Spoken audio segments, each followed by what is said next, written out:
Brooke Lairson Allensworth was born on February 12, 1981. In 2012, she graduated from the University of Arkansas Community College in Batesville with a degree in nursing. By the age of 37, she was living at the Flats apartment in Searcy, Arkansas, and working at Newark Medical Clinic in Newark, Arkansas. She was also a single mother of 3 children, with the oldest being 15 at the time. Friends and family described her as a vivacious and energetic individual who was often seen smiling. Unfortunately, in the summer of 2018, she would strangely go missing. On July 11th, Brooke went to a beauty salon to get a manicure and her hair dyed blonde. At some point, she experienced a flat tire, and the guy she'd been dating for about a month fixed it for her using a can of Fix-A-Flat. Unfortunately, while driving from Newport back toward her home in Searcy, the tire repair failed, leaving her stranded under a bridge near the Highway 122 White River Access boat ramp. After that, she was never seen or heard from again. Unfortunately, leading up to that day, she'd been dealing with some unexplained flat tires on her black 2007 Toyota Camry. She'd also been seen arguing with her ex-husband, Brad Durham, that day. After failing to reach her for 2 weeks, Brooke's father officially filed a missing person report with the Searcy Police Department on June 26, 2018. The following day, the Independence County Sheriff's Office received a report of an abandoned car at 122 White River Access. The vehicle's tags were checked and confirmed to be Brooke's car. The car was locked and abandoned, with her cell phone and cigarettes inside, but her keys were missing. However, there were no signs of a struggle, and it appeared that the car had been at that location since she disappeared. On August 1, 2018, the area where Brooke's car was found was searched, and an aerial search was conducted to cover a wider area. The following day, a group of 22 people and cadaver dogs searched the surrounding woods and a nearby river. Unfortunately, nothing related to Brooke's disappearance was found. Interestingly, when Brooke was last seen, she was wearing 2 different left shoes, a flip-flop, and a wedge sandal. While this remains a mystery, it could be that the flip-flop was from the salon after she received a pedicure. If the flip-flop wasn't from the salon, it could suggest she wasn't in a normal state of mind when she disappeared. Brooke stood 5 feet 8 inches tall, with naturally brown hair that had been dyed blonde shortly before she went missing. She had blue eyes and a tattoo on her left rib of GPS coordinates for a location near Newport, Arkansas. She was last seen wearing dark denim shorts and 2 different shoes. If you have any information about Brooke's disappearance, please call the Independence County Sheriff's Office at 870-793-8838 and reference case number 1801015, or call the Arkansas State Police Company F at 870-931-0043.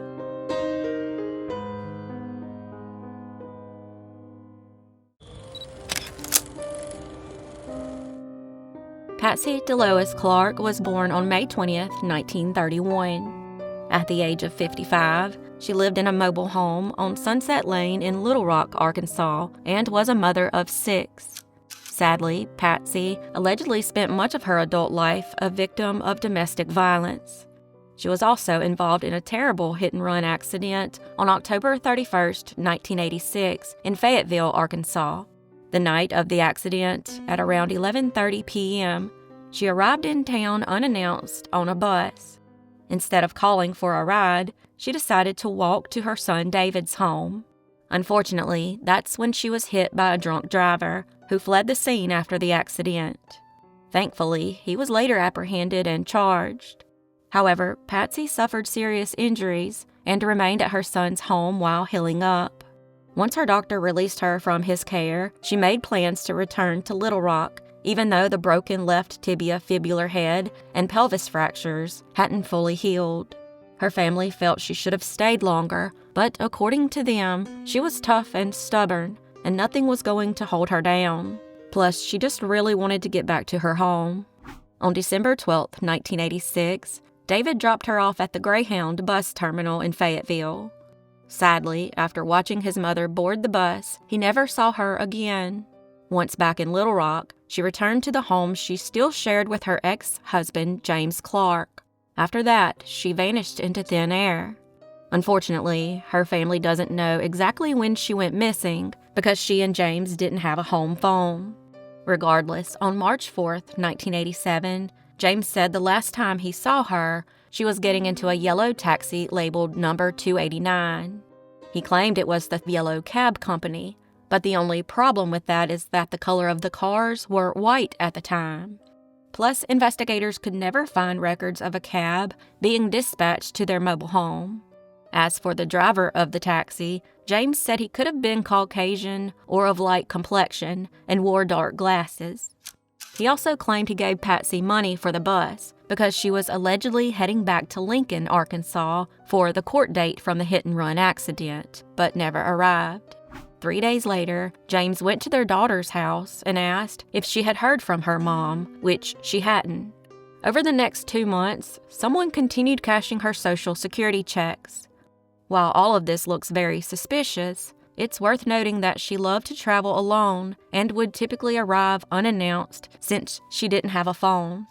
She would sometimes visit places like Memphis, Tennessee, Texas, Oklahoma, Hot Springs, and other parts of Arkansas. If you have any information about the disappearance of Patsy Delois Clark, please call the Little Rock Police Department at 501-371-4510. She stood between 5 feet and 5 feet 3 inches tall, with auburn hair and green eyes. Patsy went missing on March 4th, 1987, and as of December 2025, she is still missing, and her case is unsolved.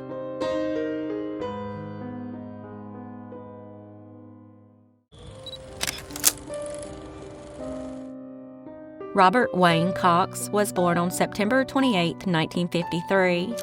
He went on to marry Vicki Boley Keith, and the two lived together in Havana, Arkansas. In his spare time, he enjoyed tinkering on old vehicles, especially 1955 Chevy trucks. Sadly, by the age of 57, his health was declining due to a mysterious illness that caused his chin to rest on his chest and prevented him from talking.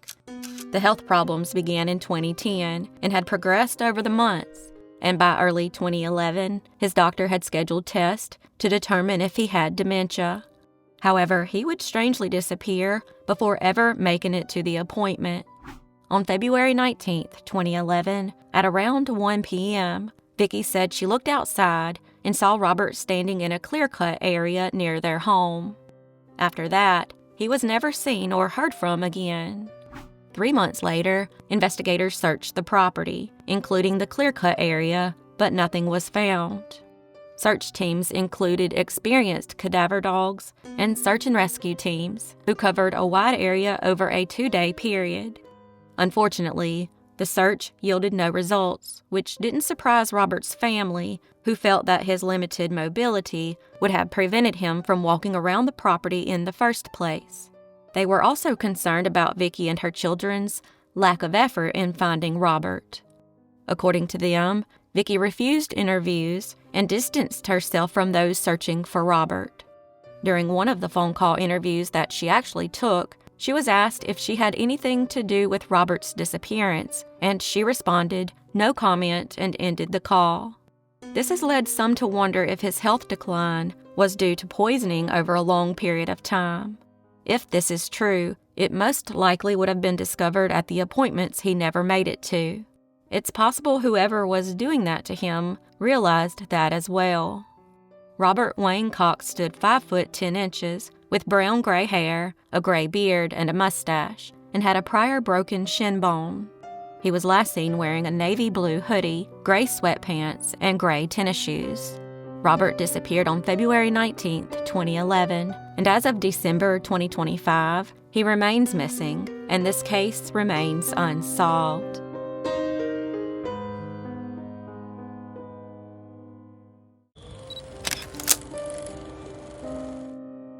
Shannon Lee Collins was born on November 1, 1972.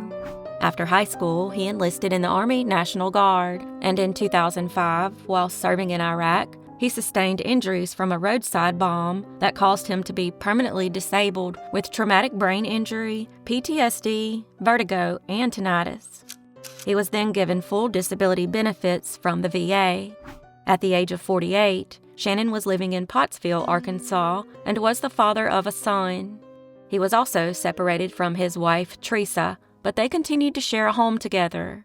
He then began seeing a woman in Tennessee before strangely going missing.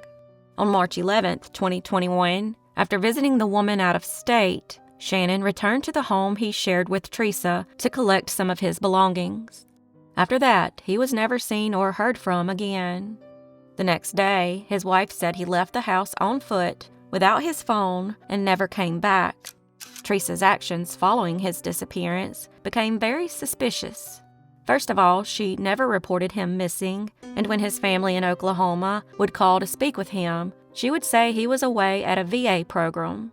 She also said he was calling his son on a regular basis. However, he wasn't answering his family's calls or text messages. Eventually, they began to suspect that Teresa was lying. 8 months later, in November of 2021, Shannon's brother Blake, frustrated about the situation, called the police and asked for a welfare check. When police spoke with Teresa on November 30th, 2021, she told a different story from the one she had told Shannon's family. She said that on March 12th, he left his old phone in his truck, got a ride out of town, bought a new phone in the process, and was now working in Mexico. That new phone was allegedly a prepaid phone that he'd been using since the day he went missing. His stepdaughter, Brittany, even backed up all the information. However, investigators would soon learn that it was all a lie, especially after they discovered that Teresa and Brittany had continued to receive his $3,200 a month VA disability payment. They also discovered that the prepaid phone that Shannon was allegedly using was actually in the possession of Teresa and Brittany, who'd set up a fake phone account and had been sending messages to Teresa's phone for months, trying to convince Shannon's family and police that he was still alive. One of those messages read, "Thank you for talking with me today. I picked up a cheap phone till I get mine back. This is my temp number." Clearly, Teresa knew Shannon was never coming back. Why else would she do this? It was also discovered that after Shannon was reported missing, Teresa convinced someone she knew from the First Assembly Church in Russellville to hide $16,000 in the church's safe. This money was from Shannon's pension payments, which she kept after he went missing. When the pastor of the church left, he informed the police of the money. As for the church friend that helped her, she was the mother of one of Shannon's son's friends, and was allegedly at the house the night Shannon went missing and the next day. Brittany was also at the house, but didn't show up until the next day. After stealing over $32,000, Teresa and Brittany were arrested and charged with 21 counts of fraud, including conspiracy to commit wire fraud and aiding and abetting wire fraud. Teresa was additionally charged with the theft of government funds. Unfortunately, there was not enough evidence to file charges in relation to Shannon's disappearance, but investigators don't believe he ever left the house the night he allegedly disappeared. Since then, rumors have spread that the floors in the home were replaced soon after Shannon went missing. While this is unconfirmed, we know for sure that Teresa refused to let the police search inside. While the trial for Teresa and Brittany Collins' fraud charges has been postponed numerous times, it's currently scheduled for April 2026 at the federal court in Little Rock, Arkansas. As for Shannon, the investigation into his disappearance continues. If you have any information regarding the disappearance of Shannon Collins, please contact the Pope County Sheriff's Office at 479-968-2558. Shannon Collins went missing on March 12, 2021, and as of December 2025, he remains missing, and this case remains unsolved.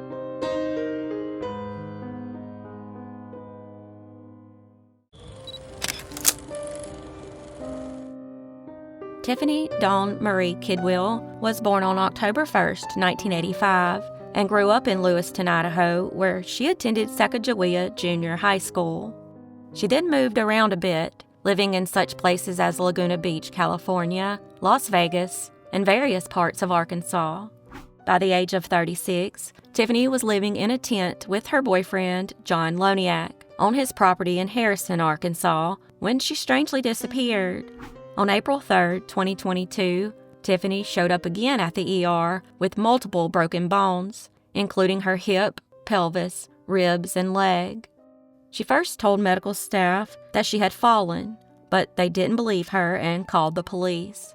When officers arrived, she finally admitted that John had body slammed her and caused the scratches on her face.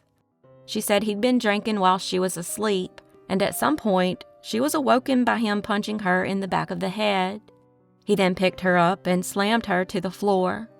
Once officers were sure this was a clear-cut case of domestic violence, they located John in the waiting room and arrested him.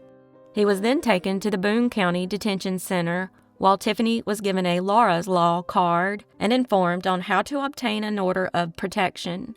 Even though John was charged with domestic battery, which is a Class C felony, she still didn't leave him, even after telling her friends she was afraid John would kill her. A few months later, on August 25, 2022, while Tiffany was FaceTiming a friend, she and John could be heard arguing and yelling at each other. Also around this time, she had become more isolated from her friends and family and spent most of her days in the tent waiting for her broken leg to heal. Sadly, after that phone call, she was never heard from again. The friend claims they have screenshots of the FaceTime call, which is important because if true, it means she disappeared in August, not on April 3, 2022, which is the date the police and Charlie Project have listed.